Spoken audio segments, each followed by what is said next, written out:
नमस्कार साथियों, मेरा नाम है अजय मौर्य और स्वागत है आप लोगों का अजय सर जी यूट्यूब चैनल पर।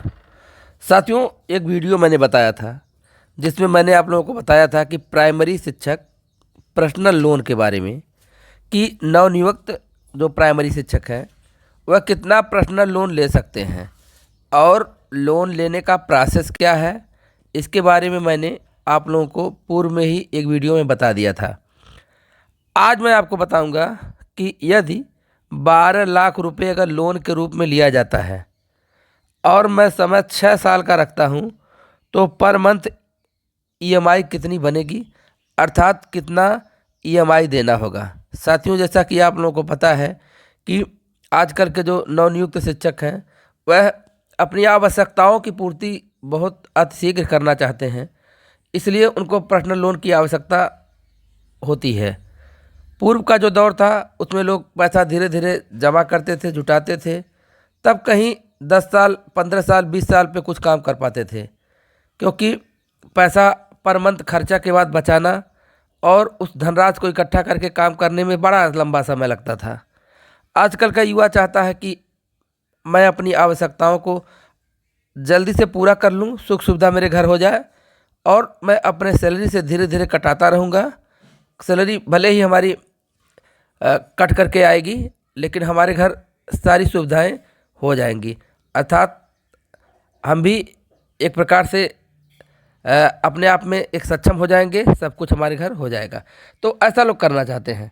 तो चलिए आपको बताता हूँ कि 12 लाख रुपये अगर लिया जाता है तो 6 साल में कितनी ईएमआई मंथली होगी। लेकिन यहाँ एक चीज़ आपको और बताना चाहता हूँ कि कुछ लोग यह भी पूछते हैं कि सर, जैसे हमने 12 लाख रुपये लोन ले लिया और यदि 6 साल का ड्यूरेशन है, अगर मेरे पास पैसा हो गया, अगर मैं चाहूँ तो कुछ पैसा एडवांस और पहले जमा कर दूं, तो क्या ईएमआई हमारी घटेगी कि नहीं घटेगी, अर्थात उसका जो ब्याज होगा घटेगा कि नहीं घटेगा। तो साथियों, मैं आपको बताना चाहता हूं कि एसबीआई के बारे में आपको बताना चाहता हूं कि एसबीआई में मैंने लोन लिया था, पर्सनल लोन, और जो भी मेरी मंथली किस्त होती थी, मैंने देखा है कि जब अगर कुछ पैसा हमारे पास हो गया तो मैं उसको नेट बैंकिंग से डाल देता था। जिसके बाद नेट बैंकिंग नहीं है, जाके बैंक में ही लोन अमाउंट में अगर डाल देते हैं तो लोन अमाउंट जब कम हो जाता है तो कम पे ब्याज भी कम होता है। तो मैंने देखा है कि जैसे जैसे अमाउंट कम होता रहता है उसका ब्याज जो होता है वो घटता रहता है। ईएमआई तो निश्चित रहेगी, कितना आपको देना रहेगा, लेकिन उसका ब्याज कम होता जाता रहता है। और अगर अग्रिम में जमा करेंगे तो जो ड्यूरेशन 6 साल का है वो घटते घटते कम में भी चला जाएगा। तो लेकिन एक चीज़ आपको और बताना चाहता हूँ कि यदि आप कहीं किसी बैंक से लोन लेते हैं तो आप उससे यह ज़रूर पूछ लीजिएगा कि क्या मैं अग्रिम धनराशि जमा कर सकता हूँ कि नहीं जमा कर सकता हूँ। बहुत से ऐसे बैंक हैं जो कि इसको अलाउ नहीं करते हैं, तो आप लोग पहले पता करके ही तभी काम बढ़ाइएगा। वैसे एसबीआई के बारे में तो मेरा अनुभव है कि उसमें आप अग्रिम भी जमा कर सकते हैं, लेकिन आप कहीं भी किसी बैंक में लीजिए तो एक बार आप इस बात का जिक्र कर दीजिए कि क्या मैं इसमें अग्रिम जमा करूंगा तो क्या कोई प्रॉब्लम होगी कि नहीं होगी। तो साथियों, यहाँ आप लोग देख पा रहे होंगे, यहाँ ध्यान से आप लोग देख लीजिए, लोन अमाउंट कितना है, 12 लाख रुपए है। टेन्योर देखिए 6 वर्ष का है, जिसको हमने पहले बताया है।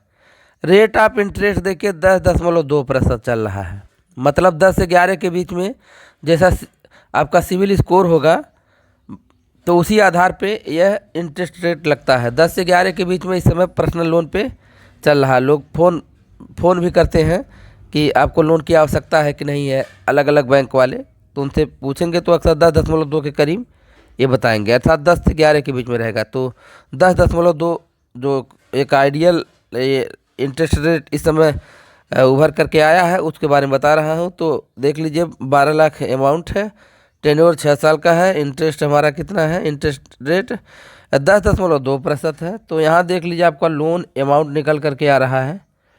यहाँ देखिए लोन अमाउंट तो हमारा 12 लाख, टोटल इंटरेस्ट ड्यू देखिए, यहाँ देखिए 4,09,360 रुपये, इतना हमारा इंटरेस्ट बन रहा है। और टोटल अमाउंट पेबल देखिए कितना है, 16,09,360। और आपको सबसे ऊपर देखिए ईएमआई दिख रही है, यहाँ देख लीजिए ईएमआई सबसे ऊपर ही, your monthly personal loan EMI 22,352 रुपये, 22,352 पर मंथ ईएमआई बन रही है, जो कि 6 साल देना पड़ेगा। अब आप पर्सनल लोन इतना ले सकते हैं। तो आशा करता हूँ कि वीडियो पसंद आया होगा, तो लाइक शेयर कमेंट करिएगा, चैनल को सब्सक्राइब भी कर लीजिएगा। धन्यवाद।